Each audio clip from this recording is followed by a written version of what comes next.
আমি কি কোনো কবরস্থানের কথা বলতেছি না জিন্দা মানুষের সামনে? সবাই জিন্দা? হ্যাঁ, এই কথা একটু বুঝে আসলে একটু হাত কিছু করবেন।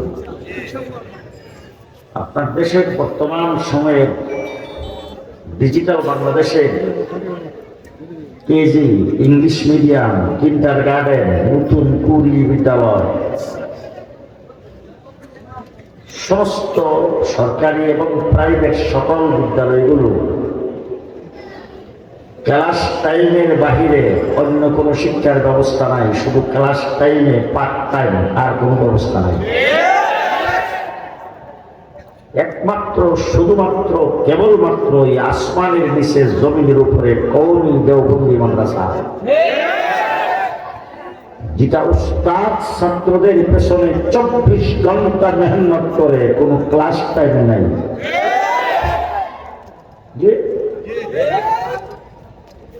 দুই নম্বর, ভালো করে শুনবেন, গোটা বাংলাদেশ নয়, গোটা পৃথিবী জাগতিক শিক্ষা ব্যবস্থায় ক্লাস টাইমের বাহিরে যদি ছাত্র শিক্ষকের কাছ থেকে একটা অক্ষর যদি শিখতে চায়, প্রাইভেট টিউশন ফি গুনতে হয়। দেশের ছোট বাচ্চা ভর্তি করেছেন, কুলে নিয়ে মা বাবা স্কুলে যায়, নার্সারিতে ভর্তি হয়েছে, মা বাবার ইচ্ছা হলো তাকে উচ্চ শিক্ষায় শিক্ষিত করবে। ছোট নার্সারিতে পড়ে এবং ছোট বাচ্চাকে যদি তার স্কুলের, তার কিন্ডার গার্ডেনের কোন মাস্টারের কাছে ক্লাসের বাহিরে যদি একটা অক্ষর শিক্ষা দিতে চায়, হাজার হাজার নয়, লক্ষ লক্ষ টাকার প্রাইভেট টিউশন ফি গুনতে হয়। তারা এসে বিএপি তারা একটা আসে কথা ঠিক না ঠিক? জি, একমাত্র শুধুমাত্র কেবলমাত্র কওমি মাদ্রাসা শ্রেষ্ঠত্ব ক্লাস হয়, ফজরের পরে ক্লাস হয়, মাগরিবের পরে ক্লাস হয়, এশার পরে ক্লাস হয়, রাত্রে ঘুমাইবার সময় উস্তাদ ছাত্রের সাথে থাকে, 24 ঘন্টা ডিউটি, 1 টাকা প্রাইভেট টিউশন ফি নাই। আছে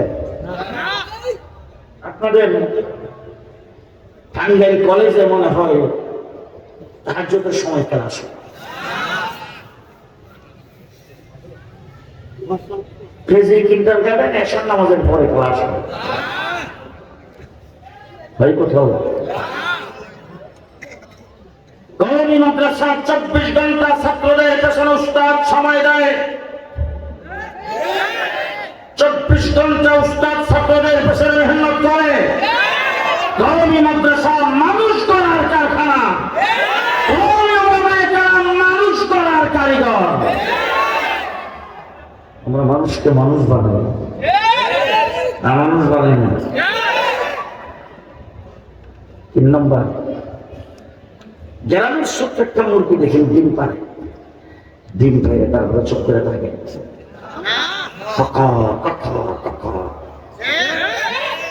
সে যে ডিমটা পারলো সারা মহিলাকে সময় বলে। গোটা বাংলাদেশের ভিতরে শুধু একমাত্র কওমি মাদ্রাসা, যেই মাদ্রাসা গোপনে তলে তলে আন্ডারগ্রাউন্ডে কোন কাজ কওমি মাদ্রাসা করে না। হাসা একটা সত্য মুরগি ডিম পেয়ে যেমন সারা মহল্লাকে টক্কর টক্কর করে যায়, আমরা 5 টাকা, 10 টাকা, 20 টাকা, 50 টাকা, 500 টাকা, 5,000 টাকা, 50,000 টাকা কেউ চান্দা দিয়ে স্লোগান দিয়ে আওয়াজ করে মানুষকে জানাই। গোপনে কোনো কাম তলে তলে, টেবিলের নিচ দিয়ে, এই কাম কওমি মাদ্রাসা নাই। যে 4 নম্বর, আপনাদের এই টাঙ্গাইল তো মনে হয় এই হাই স্কুল যদি আছে, বছরে বোধ হয় একবার মাহফিল করে সবাই সামনে হিসাব করে। প্রাইমারি স্কুল তো দেব, কলেজে বছরে 2 বার মাহফিল করে। তাকে দেখবেন যারা কথা না কেউ চুপ করে বসে থাকে, মনে করবেন যারা মাদ্রাসা এরকম দেখছেন না কত কোন স্কুল কি মানুষের কাছ থেকে 5 টাকা 10 টাকা 20 টাকা আমরা আওয়াজ করে মানুষের কাছ থেকে নেই বাৎসরিক মাহফিল করে অনেকের উপর বৎসরের হিসাব জনগণের সামনে প্রকাশ্যে পেশ করি গোপনে কোনো কাম তবে তবে টেবিলের নিচ দিয়ে পর্দার ভিতরে কোনো কাম আমরা নাই এরপরেও কিন্তু 116 জনের লিস্ট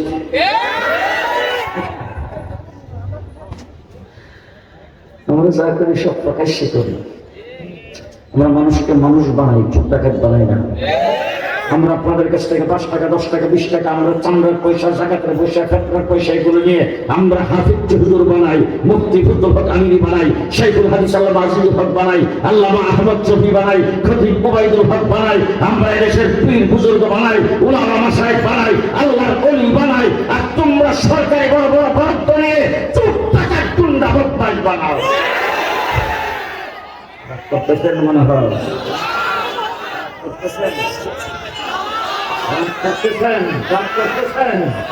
আপনাদের এলাকায় আপনাদের টাঙ্গের কোনো মসজিদে জুতা চুরি হয় না মসজিদের গেট থেকে জুতা চুরি হয়েছে আমাদের দেশের অনেক বড় বড় ভদ্রলোকেরা অনেক বড় বড় শিক্ষিত লোকেরা অফিস আদালতে যারা বড় বড় অফিসার তারাও কিন্তু অনেক সময় মসজিদে আসে মসজিদের দরজায় জুতা চুরি হয়েছে জুতা যে চুরি করছে এত কত বিসিএস ক্যাডার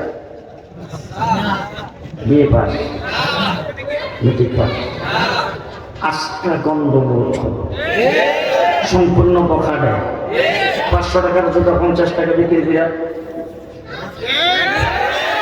এই তোর কাম জুতা চুরি করছে জুতা চুরি করে খেয়েছে ধরা খাওয়ার পরে মনে হয় হেরে মাংসে খুব আদর করে হ্যাঁ আমার মতো আরেকটা মানুষ যে জীবনে কোনো কিল ঘুষি কাউরে দেয়নি হওয়া তুমি সুযোগ পাইবে সবাই মিলে যখন কিলঘুষি শুরু করছে একজন বড় অফিসার সাহেব তিনি মসজিদ থেকে বের হয়েছেন বের হয়ে তারপর জিজ্ঞেস করেছেন কি হয়েছে কি হয়েছে লোকজন বলে স্যার মসজিদের দর্শক থেকে জুতা চুরি করেছে স্যার একটা বিস্কিট দিয়ে ডাক দিয়ে এরাই এই দেশের দান করেছে এরাই এই দেশের দেশটাকে রসাতলে দিয়েছে এরাই এই দেশের বদনাম করে ফেলেছে এদের কারণে আমরা মাথা উঁচু করে কোথাও দাঁড়াইতে পারি না এদেরকে পিটাও পিটাও পিটাও এরা এই দেশের জন্য ক্ষতিকর কিন্তু যিনি বলছেন 500 টাকার জুতা চুরি করার কারণে পিটাও পিটাও আর ওনার কথা শুনে যে এর গায়ে অন্তত আধা ঘন্টার ভিতরে 500 জুতা ভরে গেছে এই অফিসার সাহেব অফিসে বৈশা এসি রুমের ভিতরে বৈশা কলমের খুসাই মিলে 50 লক্ষ টাকা চুরি করেছেন আমি জিজ্ঞেস করতে চাই একটা বখারে মূর্খ মানুষ 500 টাকার জুতা চুরি করার কারণে যদি আধা ঘন্টার ভিতরে হেরো করে 500 জুতা ভরে যিনি উচ্চ শিক্ষিত হইয়া কলমের কোষায় 50 লক্ষ টাকা চুরি করেছেন তার গায়ে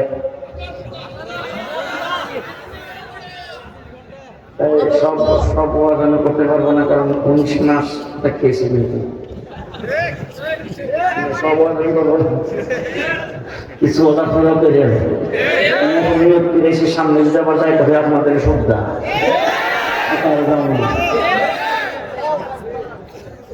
আজকে আমার দেশের টকশোগুলি দেখেন আমার দেশের তৃতীয় মাত্রা আলোচনা দেখেন আমার দেশের টেলিভিশন দেখেন আমার দেশের বিভিন্ন বড় বড় সেমিনার দেখেন এদেশের বুদ্ধিজীবীরা কিভাবে সুন্দরভাবে মানুষের সামনে উপস্থাপন করে শিক্ষা জাতির মেরুদণ্ড শিক্ষা জাতির প্রাণ আমাদের দেশের মাননীয় প্রধানমন্ত্রী বলেছেন শিক্ষাই হলো সবচাইতে বড় সম্পদ আমি জিজ্ঞেস করতে চাই কোন শিক্ষা জাতির সবচাইতে বড় সম্পদ যেই শিক্ষায় উচ্চ শিক্ষিত হয়ে দেশের টাকা পয়সা লুণ্ঠন করে বেগম পাড়ায় বাড়ি করেছেন এই শিক্ষা কি জাতির সম্পদ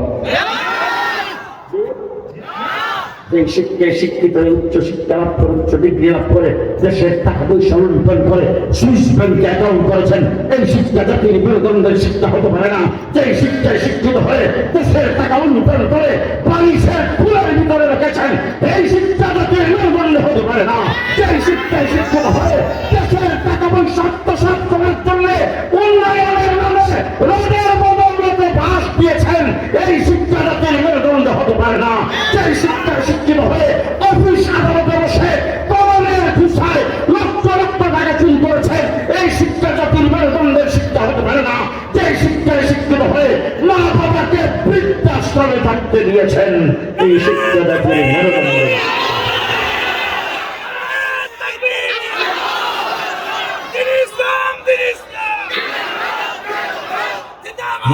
মুসলমান, কোন শিক্ষা জাতির মেরুদণ্ডের শিক্ষা, কোন শিক্ষা জাতির মেরুদণ্ডের শিক্ষা? আমার রাসূল সাল্লাল্লাহু আলাইহি ওয়াসাল্লাম বলেছেন, ইন্নামা বুইসতু মুআল্লিমা। আল্লাহ পাক আমাকে বিশ্বজগতের মুআল্লিম হিসেবে প্রেরণ করেছেন। আমার নবী মুহাম্মদুর রাসূলুল্লাহ সাল্লাল্লাহু আলাইহি ওয়াসাল্লাম বিশ্বজগতের মুআল্লিম। হুজুর আকরাম সাল্লাল্লাহু আলাইহি ওয়াসাল্লাম পৃথিবীতে আগমন করেছেন। এখন যদি আমাদের দেশের উচ্চ শিক্ষিত যারা কয়েকটা বিষয়ে ডক্টরেট করেছেন, পিএইচডি করেছেন, এরকম খুব বড় উচ্চ শিক্ষিত কাউকে যদি আপনি জিজ্ঞেস করেন, আপনি যে এত বড় বুদ্ধিজীবী, আপনি যে এত বড় শিক্ষিত, আপনি যে এত বড় ডিগ্রি, আপনি এই ডিগ্রি হাসিল করেছেন, আপনার শিক্ষা ক্যারিকুলাম কোথা থেকে শুরু হয়েছে? আপনার শিক্ষার গোড়াপত্তন থেকে হয়েছে? আপনার শিক্ষার উৎপত্তি কোথায় থেকে? তিনি কিন্তু চিন্তা ভাবনা করে বলবেন, হ্যাঁ, আমার শিক্ষার উৎপত্তি হয়েছে বিশ্ববিদ্যালয় বোর্ডের থেকে। আর না হলে বলবেন না না না না বাংলা একাডেমির থেকে। আর না হলে বলবেন না ললিতকলা একাডেমির থেকে। আর না হলে বলবেন না না এটা তো শিক্ষা মন্ত্রণালয়ের থেকে। আলাদা বোর্ড গঠন করে তাদের মাধ্যমে শিক্ষা সিলেবাস তৈরি করে আমার দেশের শিক্ষা ব্যবস্থা চালু করা হয়েছে। আমাকে যদি জিজ্ঞেস করেন, মৌলানা আমার সাথে যদি জিজ্ঞেস করেন, হুজুর আপনি যেহেতু বড় একজন মুফাসসির কুরআন, আপনি যেহেতু মাদ্রাসার মুহতামিম, আপনি যেহেতু বড় বড় ছাত্র পড়ান, আপনি যে বুখারী শরীফ পড়ান, আপনি যেহেতু বড় আলেম, পানি পড়ার জন্য হইলে আপনার কাছে আসতে হয়, তেল পড়ার জন্য হইলে আপনার কাছে আসতে হয়। আপনার শিক্ষা কোথায় থেকে শুরু হয়েছে? আমি খুব টান করে বলবো, আমার শিক্ষা হেরা গুহার থেকে শুরু হয়েছে।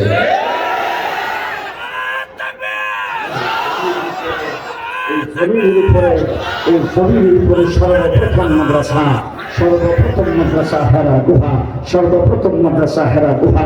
রাহমাতুল লিল আলামিন, রাহমাতুল লিল আলামিন, দুজাহানের সরদার, যার খাতিরে আল্লাহ পাক আসমান জমিন যাবতীয় সব সৃষ্টি করেছেন।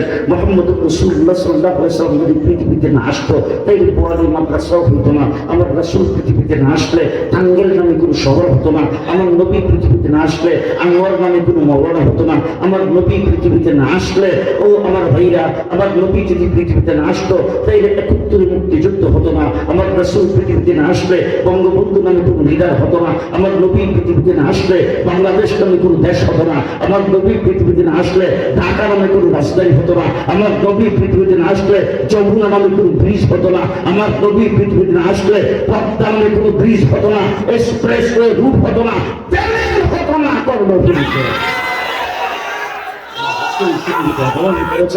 আমার রাসূল পৃথিবীতে আগমন করেছেন, এই জন্য আমরাও পৃথিবীতে আগমন করেছি। হযরত আদম আলাইহিস সালাম আল্লাহকে জিজ্ঞেস করেছেন, আল্লাহ জান্নাতের ভিতরে বসবাস করি, যেই দিকে তাকাই সেই দিকে দেখি তোমার নামের সাথে একটা নাম লেখা। আল্লাহ বলছেন, কোথায় কি নাম দেখলাম? আদম আলাইহিস সালাম বলেন, আল্লাহ আরশের নিচে যখন ছিলাম তখন দেখছি আরশের মধ্যে বড় করে লেখা আছে লা ইলাহা ইল্লাল্লাহ, আর সাথে লেখা আছে মুহাম্মাদুর রাসূলুল্লাহ। তারপরে যখন আরশের নিচ থেকে ফেরেশতারা আমাকে আনতে গেছে, দেখি ফেরেশতাদের কপালের মধ্যে লেখা লা ইলাহা ইল্লাল্লাহ, সাথে লেখা মুহাম্মাদুর রাসূলুল্লাহ। আয়েশা জান্নাতের ভিতরে ঢুকবো, জান্নাতের গেটে লেখা লা ইলাহা ইল্লাল্লাহ, সাথে লেখা মুহাম্মাদুর রাসূলুল্লাহ। ভিতরে দুইটা দেখি প্রত্যেকটা গাছের পাতায় পাতায় লেখা লা ইলাহা ইল্লাল্লাহ, সাথে লেখা মুহাম্মাদুর রাসূলুল্লাহ। এ পর্যন্ত জান্নাতের ভিতরে যত খাবার খাইলাম সমস্ত খাবারের টেবিলের মধ্যে লেখা লা ইলাহা ইল্লাল্লাহ, সাথে মুহাম্মাদুর রাসূলুল্লাহ। জান্নাতে যত আসবাবপত্র আর জান্নাতকে যত প্রকারের জিনিস দিয়ে তুমি সাজাইছো সবগুলির গায়ে লেখা আছে লা ইলাহা ইল্লাল্লাহ, সাথে লেখা মুহাম্মাদুর রাসূলুল্লাহ। আল্লাহ জিজ্ঞেস করেছেন, ও আদম তুমি কি তাকে চিনতে পারো নাই? আদম বলেন, না, এই কিতাবে তো আমি পড়ি নাই, কে কি আসলে সেই সত্য আমি জানি না। আল্লাহ পাক বলেন, তাকে যদি না বানাইতাম তোমারও বানাইতাম না, তাকে যদি না বানাইতাম তোমারও বানাইতাম না। পরিষ্কার কথা বলতে চাই, ও আমার ভাইয়া, হযরত আদম আলাইহিস সালামকে আল্লাহ পাক কুদরতি হাতের দ্বারা বানিয়েছেন। আমার নবী মুহাম্মদুর রাসূলুল্লাহ সাল্লাল্লাহু আলাইহি ওয়াসাল্লামের খাতিরে আমার নবী যদি পৃথিবীতে না আসলো ইব্রাহিম খলিল হতো না, রাসূল পৃথিবীতে না আসলে নূহ আলাইহিস সালামের কিস্তি হতো না, আমার নবী যদি পৃথিবীতে না আসতো ইউসুফ আলাইহিস সালাম মাছের পেটের থেকে বের হতো না, আমার নবী যদি পৃথিবীতে না আসতো তাই ইউসুফ আলাইহিস সালামের সৌন্দর্য হতো না, আমার নবী পৃথিবীতে না আসলে সুলাইমানের ভূচত্ব হতো না, আমার নবী পৃথিবীতে না আসলে ঈসা আলাইহিস সালাম বিনা বাপে মায়ের কোলে জন্ম হতো না, আমার নবী পৃথিবীতে না আসলে কোন কায়নাত সৃষ্টি হতো না। সেই নবী মুহাম্মদুর রাসূলুল্লাহ সাল্লাল্লাহু আলাইহি ওয়াসাল্লাম 40টা বছর পর্যন্ত মক্কা নগরীতে কাটাইছেন, একটা অক্ষর কোথাও শিখেন নাই, কোনো মানুষকে জিজ্ঞেস করে কোনো কিছু শিখেন নাই, কোনো প্রাইভেট টিউটরের কাছে যান নাই। হুজুর হেরা গুহার ভিতরে একা একা বেনমগ্ন অবস্থায় বসা, এমন সময় জিবরাইল আমিন আইসা সর্বপ্রথম শব্দ বলছেন ইকরা। রাসূলুল্লাহ সাল্লাল্লাহু আলাইহি ওয়াসাল্লাম আশ্চর্যান্বিত হয়ে বলছেন 40টা বছর 2 মাস পার হয়ে গেল, একটা অক্ষর কোথাও পড়লাম না, কোনো মানুষের কাছে যাই একটা করে শিখলাম না, কোনো জায়গায় যাওয়ার কোনো কিছু করলাম না, কোনো স্কুলে যাই নাই, কোনো পাঠশালায় যাই নাই, আমি তো পড়ি নাই, মা আমি 4 দিন আমি তো পড়া জানি না, আমি পড়ি নাই তো পড়া আমার কাজ না, বেশি কোনো পড়ি নাই। জিবরাইল আমিন হুজুরকে চাপ দিয়ে ধরছেন, দইরা ছেড়ে দিয়ে বলছেন ইকরা পড়ুন। তার কারণ হলো আপনি বিশ্ব জগতের শিক্ষক, আপনি বিশ্ব জগতের শিক্ষক, আপনি যেই শিক্ষায় মানুষকে শিক্ষিত করবেন সেই শিক্ষাই হবে জাতির মেরুদণ্ডের শিক্ষা। মুহাম্মদুর রাসূলুল্লাহ সাল্লাল্লাহু আলাইহি ওয়াসাল্লাম ওই হেরা গুহা থেকে বের হয়ে আসছেন, আয়েশা তারপর সর্বপ্রথম মাদ্রাসা কায়েম করেছেন, মাদ্রাসার নাম দারে আরকাম। কি নাম? দারে আরকাম নূরানি মক্তব। সেই নূরানি মক্তব কায়েম করেছেন দারে আরকাম। সেখানে 13টা বছর পর্যন্ত দারে আরকামের ছাত্র যারা ছিলেন তারা নির্যাতনের পর নির্যাতন ভোগ করেছেন। দারে আরকামের সেখানে কোনো খাবার নাই, কোনো খাবার পৌঁছানো যাবে না, চতুর্দিকে অবরোধ করে রেখেছেন। এই জায়গার ভিতরে নির্যাতনের পর নির্যাতন ভোগ করে তারপর ওখান থেকে হিজরত করে রাসূল যখন মদিনায় গিয়েছেন, সেখানে যাইয়া জামিয়া কায়েম করেছেন, জামিয়া আসহাবে সুফফা। দারে আরকামের নূরানি মক্তবে সর্বপ্রথম ভর্তি হয়েছেন হযরত আবু বকর সিদ্দিক। তাই সুবহানাল্লাহ এখন না, সকালে নাস্তার পরে কয়ে দারে আরকামের নূরানি মক্তবে ভর্তি হয়েছেন সর্বপ্রথম হযরত আবু বকর সিদ্দিক। সে আবু বকর সিদ্দিক নূরানি মক্তবে এখান থেকে ভর্তি হইয়া আসহাবে সুফফার জামিয়া থেকে দাওরায়ে হাদিস পাস। বিশ্বাস হয়েছে না? হ্যাঁ, কেমন শিক্ষা দিয়েছিলেন, কেমন শিক্ষা দিয়েছিলেন। আর সাহাবে সুফফা যায় দাওরায়ে হাদিস পাস করেছেন হযরত আবু বকর সিদ্দিক। রাষ্ট্রকে জীবন চালাইছেন, এই মসজিদের ইমাম ছিল। আসতে কর কোরআন যার সম্পর্কে বলছে, কোরআন যার সম্পর্কে বলছে রুহামা উবাইদাহুম, আর হাদিসে পাকে রাসূল বলছেন আরহামু উম্মতি উম্মতি আবু বকর। এই তিনি এখন রহমদিল আর অত্যন্ত ঠান্ডা মিয়া। আমার রাসূল যখন ইন্তেকাল করেছেন তখন হযরত আবু বকর সিদ্দিক খলিফাতুল মুসলিমিন আমিরুল মুমিনিন হয়েছেন। রাষ্ট্রটা তো হয়ে খুব খারাপ চলছিল, রাষ্ট্রের এরিয়া তো আপনাদের জেলার সমান, ঠিক? হযরত আবু বকর সিদ্দিকের রাষ্ট্রের এরিয়া 9.5 লক্ষ বর্গ মাইল।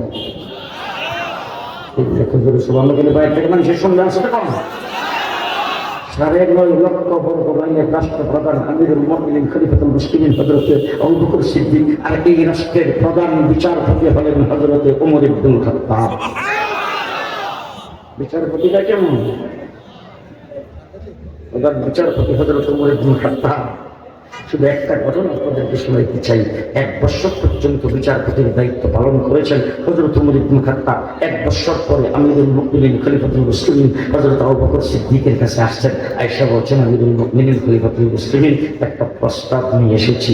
তো হযরত আবু বকর সিদ্দিক বলে, ভাই ওমর কি প্রস্তাব নিয়ে আসছো? বলে প্রস্তাব নিয়ে আসছি আমাকে যে বিচারপতির দায়িত্ব দিয়েছেন ওইটার থেকে ইস্তেফা দিতাম।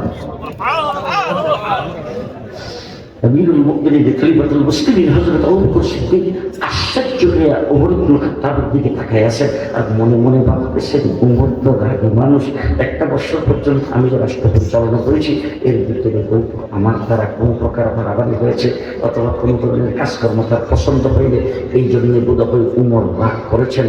তার কারণ হলো ওমরের তো যে জ্বালালি মেজাজ, আমার রাসূল বলছে ওমর টাঙ্গাইল গেলে সেই টাঙ্গাইলে ইবলিস আসবে না। টাঙ্গাইলের নাম বলে আপনারা সেইতে না লেগে টাঙ্গাইলের নাম হুজুর বলে আপনি করেন। ওমর যদি বাংলাদেশে আসত 7 তারিখে রিলিজটা ওমর যেখানে যাবে সেখানে মিস্টার ইবলিস। আমার রাসূল সাল্লাল্লাহু আলাইহি ওয়াসাল্লাম একটা রাস্তা দিয়েছে, শুধু মনে সারা একটা কথা বলে হুজুর রাস্তা দিয়ে যাইতেছে এই দিক দিয়া, যাই দেখে একটা চৌরাস্তার মোড়ে একটা কালো হাফসি মহিলা মনের সুখে খুব আনন্দে দপ বাজাইতেছে আর গীত গাইতেছে। এটা কিন্তু একটা জায়গায় বিবৃতি কইতেছি না আমি, এটা হাদিসের কথা, বুখারীতে আছে। হ্যাঁ, গীত গাইতেছে আর দপ বাজাইতেছে। রাসূল সাল্লাল্লাহু আলাইহি ওয়াসাল্লাম দেখা দাঁড়াইছে যে মহিলা দেখছে দীক্ষা বাজাই কি আছে আর গীত গাই কি আছে। হুজুরের দীক্ষা বন্ধ করে নাই। হুজুর যখন এখানে দাঁড়ালেন, হযরত আবু বকর সিদ্দিক একটু পরে আইসা যখন দেখছে আল্লাহর নবী দাঁড়ায় দাঁড়ায় দেখতেছে আর হ্যাঁ গীত গাইতেছে আর দপ বাজাইতেছে, আল্লাহ রাসূল কোনো বাধা দেয় নাই। আবু বকর সিদ্দিক হুজুর বাধা দিছে না, আমি বাধা দিয়ে করবি। আবু বকর সিদ্দিক হুজুরের সাথে দাঁড়ায়া শুনতেছে। হঠাৎ করে রাসূল সাল্লাল্লাহু আলাইহি ওয়াসাল্লাম দেখে মহিলা দপ বাজানো বন্ধ করে দপ্তারে ফাসাদ নিচে দিয়া এই ঘরে যে বসে একবারে ফিরিস্তা বাইরে বসে ফিরিস্তার মতো চুপচাপ বসা। রাসূল সাল্লাল্লাহু আলাইহি ওয়াসাল্লাম মনে ভাবতেছে ঘটনাটা কি, আমি আসলাম বন্ধ করলো না, আবু বকর সিদ্দিক আসলো বন্ধ করলো না, হঠাৎ করে সে কি জন্য বন্ধ করে ফেললো? কারণ নাকি সব ঘুরালে দিয়ে তাকায় দেখে উমর ইবনুল খাত্তাব এসে হাজির। আল্লাহর নবী উমরের দিকে তাকায় মুস্কি হাসি দিয়েছে। হযরত উমর আসমানের দিকে তাকায় আল্লাহ ডাক দিয়ে, আল্লাহ তোমার হাবিবের মুস্কি হাসিটা দেখার জন্য খুব খায়ের, সবসময় দেখতে চাই। আল্লাহ এই মুস্কি হাসিটা তুমি বারবার দেখায়। একথা কইয়া রাসূলের দিকে তাকায়, হুজুর আপনার মুস্কি হাসিটা তো দেখতে খুব ভালো লাগে, তো এই মুহূর্তে হুজুর জানতে ইচ্ছা করতেছে আপনি আমার দিকে হাসলেন কেন? আল্লাহ নবী সাল্লাল্লাহু আলাইহি ওয়াসাল্লাম বলে, ওহ ওই যে মহিলা দেখো ফিরিস্তার মতো চুপচাপ বসা, কোনো কিছু দুনিয়ার কোনো কিছু বুঝে না, ওই মহিলা একটু আগে দপ বাজাইতেছিল আর গীত গাইতেছিল, আমি আসছি আমার দিকটাও সে বন্ধ করে নাই। ওদের আবু বকর সিদ্দিক রাদিয়াল্লাহু তাআলা আসছে, তার দিকটাও বন্ধ করে নাই। এখন আমি আর আবু বকর সিদ্দিক দাঁড়ায় গেছি আর তার দিকে তাকাই গেছে, সে বাজাইতেই আছে আর দপ বাজাইতেই আছে, গীত গাইতে আছে। হঠাৎ করে যখন তোমার দেখছে দেখা মাত্রই সে গীত গীত গাওয়া বন্ধ করিয়া একবার দপ্তরে ভাষার নিচে দিয়া যে বসে দেখো একবারে ফিরিস্তা। হযরত উমর ইবনুল খাত্তাব মহিলার দিকে সব রাঙ্গায়া তাকাইছে। মহিলার এবার কিছু কইব আর কি, যে তাকিয়ে বলবেন যে আল্লাহর নবী এসে রাহমাতুল্লিল আলামিন আসছে আর হযরত আবু বকর সিদ্দিক এসে তাদেরকে দেখে তুমি বন্ধ করলো না, আমি আসার পর আমার দেখে বন্ধ করলো কেন? আমার দাম কি তাদের চেয়ে বেশি নাকি? আমার শক্তি কি তাদের চেয়ে বেশি নাকি? এই কথা বলবে। আল্লাহ নবী ডাক দিয়ে ওমরকে, ওমর থামো থামো থামো থামো, মহিলার কোনো দোষ নাই। তার কারণ হলো মহিলারা দিয়া মিস্টার ইবলিসে কাজটা করাইতেছিল। তোমারা যে মাত্র দেখছে ইবলিস চলে গেছে, মহিলাও চাইবে। উমর যেখানে যাবে সেখানে মিস্টার ইবলিস। সেই উমর যখন আবু বকর সিদ্দিক রাদিয়াল্লাহু তাআলা হতে বলতেছেন বিচারপতির থেকে ইস্তেফা, আবু বকর সিদ্দিক ভাবতেছে না জানি কোন কথা কোন সময় কইলাম। উমর বলল, ওই সালারি তো বিরক্ত, মনে ভিতরে মনে দুঃখ লাগছে। ভাই উমর, আমি কি তোমার সাথে কোনো খারাপ ব্যবহার করেছি বা আমার কাজকর্মের দ্বারা কি তুমি মনে করো দুঃখ পেয়েছো? উমর ইবনুল খাত্তাব, না না না, আমি বলেন কি আপনি রাষ্ট্র পরিচালনা করতেছেন, আপনার দ্বারা কোনো দুঃখ পাইনি। বলে তাইলে মনে হয় এই বাদী বিবাদী তোমার কাছে বিচার প্রার্থী হয়েছে, তারা বোধ হয়ে আসে তোমার সামনে ঝগড়া ফসাদে লিপ্ত হয়েছে, এইগুলি দিকটা মনে হয় তোমার কাছে খারাপ লাগছে, এই জন্য তুমি ইস্তেফা দেওয়ার জন্য আসছো। হযরত আবু বকর সিদ্দিক হযরত উমর বলে, না না আমি এরকম কিছু না। বলে তাইলে ইস্তেফা দিতে কেন ইসলাম? বলে 1 বছর পর্যন্ত বিচারপতির আসনে বসে রইলাম, 1 বছরের ভিতরে একটা মানলো আমার কাছে আসে না। जो न कदरा परो दूसरों का हाथी बन गया, जो न कदरा परो दूसरों का हाथी बन गया, क्या वो नजर ते जो मर्दों को मसीहा कर दिया। ओ मर भैया कि सत्य तैरी करेছেন দাঁড়ে আর কাবার রাস্তা